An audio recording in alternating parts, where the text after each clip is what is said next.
ABC News World Headquarters in New York. This is World News Tonight.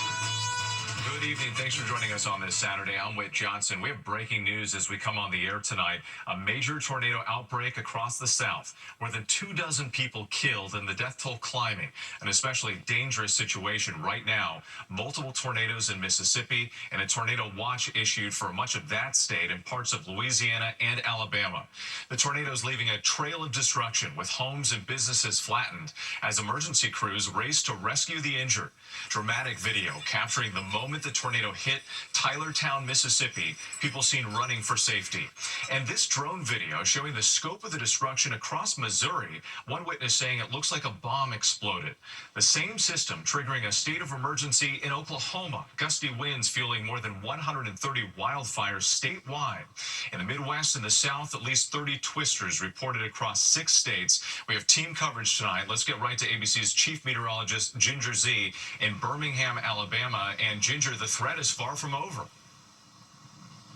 Not even close to over. We've got a tornado-warned storm about 30 miles to our north, and then they line up behind that all the way to the south and west. One of them, just north of Tuscaloosa, that's a particularly dangerous situation tornado warning, meaning they've already seen a debris ball on that thing. So all of the red boxes you see are current warnings. Warning means it's imminent. You got to get inside. You have to be in shelter. And many of these places, you have to be in shelter to survive. That's why we've had that PDS, particularly dangerous situation tornado watch in the area circled in red for much of the day, and it'll go till 8 p.m. But you see the new watches up. Those are the regular tornado watches for parts of northwestern Georgia and now into Chattanooga, Tennessee. Because tonight we're going to keep this rain and the thunderstorms with some 70 to 80 mile per hour gusts along with damaging winds moving to the east. And so you see those from Montgomery there at 10 p.m. up to Chattanooga.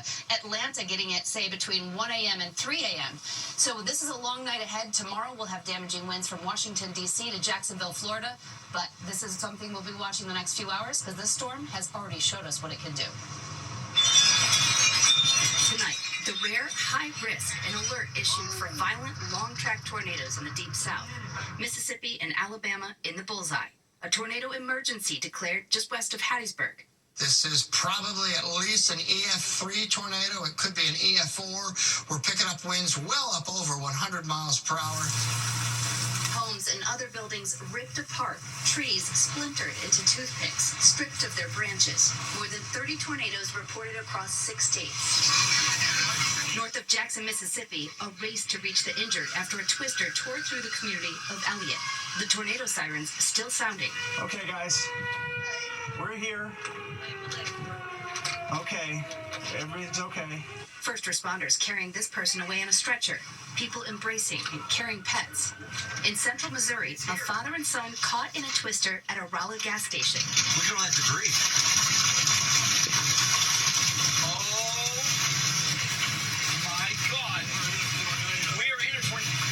Revealing the roof peeled from this shopping center. And west of St. Louis, truck driver Rich Crow telling our Matt Rivers he'd pulled over for the night to wait out the storm, and a tornado hit. Everything went black. I turned on my headlights and my brights, and right after I did that, something hit the side of the truck, just flipped it over and blew up. And you were inside? Yeah. A fellow trucker coming to help him before first responders arrived. Some of the buildings hit just a total loss. The windows in that Burger King, they're blown out. And look at what's left of this convenience store. The roof entirely torn off, shattered glass everywhere. And this is just a sample of some of the destruction we've seen.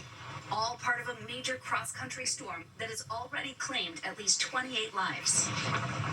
As the center of the storm scraped across the plains, a tight pressure gradient producing wild, widespread winds, fanning the flames of more than 130 wildfires breaking out in Oklahoma alone, burning more than 265 square miles, destroying nearly 300 structures. West of Tulsa, Manford Police Chief Jerry Ridley showing our affiliate KTUL. This has been one of our really hard-hit areas here, and then the addition back behind it. Oh, so these are homes that are on fire? Yes. We've lost several houses. Those winds also fueling blinding dust storms in the Texas Panhandle. We should see the worst of the storms pass through here in Birmingham in the next 2-3 hours, about sunset. And then after sunset, we know how dangerous storms can be as they cruise east. Anybody from Lexington down to Tallahassee, please have 2 ways of getting these warnings that will wake you from a dead sleep so you can stay safe. And Ginger, we know you and the team will be on it all night. Thank you so much. We appreciate it. We also have more on that destruction in Missouri from this tornado outbreak. Let's bring in ABC's Matt Rivers in Villa Ridge, Missouri. This is just west of St. Louis. And Matt, what are you seeing on the ground there? With the destruction is simply devastating. There's no other way to put it. You can see where this tornado came up that ridge behind me, damaging those 2 houses. It comes up the hill, and you can see there's 3 houses. 1, 2, 3 houses. The second floor is all destroyed on each one of those houses, including this one. You can see that what was a bedroom in the corner there, that's where a child has his bedroom. Thankfully, they weren't home. Amazingly, neighbors say no one in this neighborhood was killed as a result of this, but we know that was not the case through the rest of the state of Mississippi. We know Missouri. We know at least 12 people have been reported dead so far across the state. A devastating storm passing way through here. We know that recovery efforts are underway. Electricity still remains out for about 100,000 people with. And as we noted, it's going to be a long night for much of the country. Matt Rivers, thank you. We are following more breaking news at this hour. The U.S. launching large-scale military strikes against Houthi rebels in Yemen. U.S. Central Command releasing this video of FA-18 fighter jets taking off to conduct those airstrikes. This was the first strike on the Houthis under the second Trump administration, and the president promising to unleash, quote, overwhelming lethal force. Trump also issuing a stern warning to Iran. Here's ABC's senior White House correspondent, Selena Wang. Tonight, smoke rising over Yemen's capital after the U.S. launches large-scale strikes against Iranian-backed Houthi militants.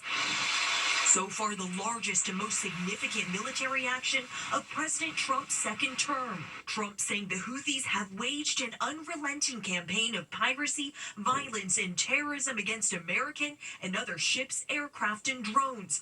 We will use overwhelming lethal force until we have achieved our objective. U.S. officials tell ABC News the air and naval strikes hit radars, air defenses, and missile and drone systems. The attacks could last for several days and intensify in scope and scale.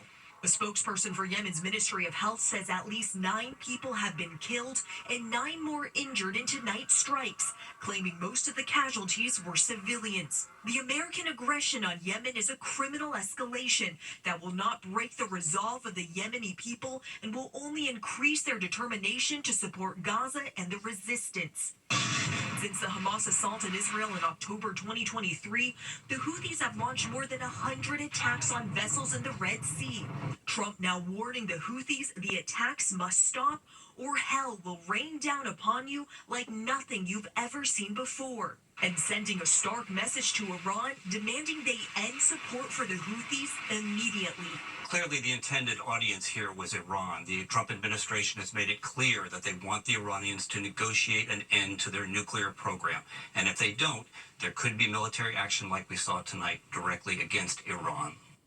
And with the Biden administration also launched similar strikes on the Houthis, but that didn't stop their attacks in the Red Sea. A source familiar with the plan tells me that the U.S. military action that comes next depends on how the Houthis respond.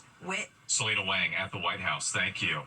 Next tonight, President Trump signing a funding bill to keep the government up and running. The Senate clearing the measure on Friday with help from 10 Democrats, exposing the growing divide within the Democratic Party over how to push back against President Trump's agenda. ABC's Perry Russum reports from Washington. Tonight, President Trump signing the government spending bill into law, avoiding a government shutdown and sending Democrats into disarray. Senate Minority Leader Chuck Schumer crossing the aisle supporting the Republican-led bill, even after calling the bill a terrible option. I believe that allowing Donald Trump to take even more power via a government shutdown is a far worse option. House Democrats slamming Schumer for his vote, igniting Democratic infighting, leading to questions about Schumer's political future. Is it time for new leadership in the Senate? Next question. Democrats have been unable to stop the stampede of Trump's policies, with Republicans controlling the White House and both chambers of Congress. Trump signing another round of new executive orders on Friday. They include revoking President Biden's actions to protect the human rights of transgender people and reversing Biden's action that raised the minimum wage for federal contractors to $15 an hour. It comes as Elon Musk and the Department of Government Efficiency are aiming for new cuts, among them seeking to eliminate the U.S. Interagency Council on Homelessness and the Institute of Museum and Library Services, all as the Democrats search for a unifying voice for their party. And with the government is now funded through September, so we could go through all of this again in just 6 months. Whit. Harry Russum for us tonight. Thank you. Overseas now to the war in Martha Raddatz speaks with White House National Security Advisor Mike Waltz about the Ukraine peace talks and President Trump's trade war. Now to inflation-weary consumers with growing fears about the health of the U.S. economy. Signs tonight that Americans are cutting back on spending, worried about tariffs and what could be coming next month. Here's ABC's Alexis Christoforous. Tonight, signs that Americans are pulling back on spending as concerns grow over tariffs, inflation, and fresh fears about a recession. All the uncertainty weighing on consumer confidence, now at a 2-year low. I'm definitely buying off brands. I'm buying less. I don't get the things I really want. I'm really bargaining. You have a budget every week, and I feel like every week it just gets harder and harder to stay within that budget. The gloomy mood is starting to show up in key data. Consumer spending in February fell for the second straight month. Department stores like Kohl's and Macy's report signs of penny pinching, while Delta and American Airlines warn that domestic travel is slowing down ahead of the busy summer travel season. President Trump's stop-and-start trade wars rattling Wall Street. Americans' 401ks taking a hit as the S&P 500 plunges more than 8% from its record high just 3 weeks ago, at one point wiping out $5 trillion in market value. Economists now raising their odds of a recession this year to between 20 and 40%. If the U.S. imposes tariffs to the degree that the president has been talking about and maintains them for more than a few months, I think a recession will be unavoidable. Experts say if President Trump carries out his trade war, consumers can expect higher prices on everything from food and electronics to cars and clothing by Memorial Day. Whit. Alexis Christoforous, our thanks to you tonight. Next here, American astronauts Butch Wilmore and Sunny Williams are one step closer to returning to Earth as a SpaceX crew approaches the International Space Station. The successful launch from Cape Canaveral Friday evening, coming after a hydraulic issue, caused NASA and SpaceX to scrub the first attempt Wednesday. This all started as an 8-day test flight, but technical issues forced the overdue astronauts to stay in space for 9 months. When we come back, the urgent manhunt tonight for 2 suspects accused of stealing dozens of weapons, including rifles and shotguns. And the porch roof collapsed, more than a dozen people injured. To the index now, the New York City Health Department confirming 2 house cats living in separate homes were infected with bird flu after eating raw pet food. They say both cases are linked to recalled poultry packages of Savage cat food. Health officials urging pet owners to avoid feeding pets raw food or raw milk.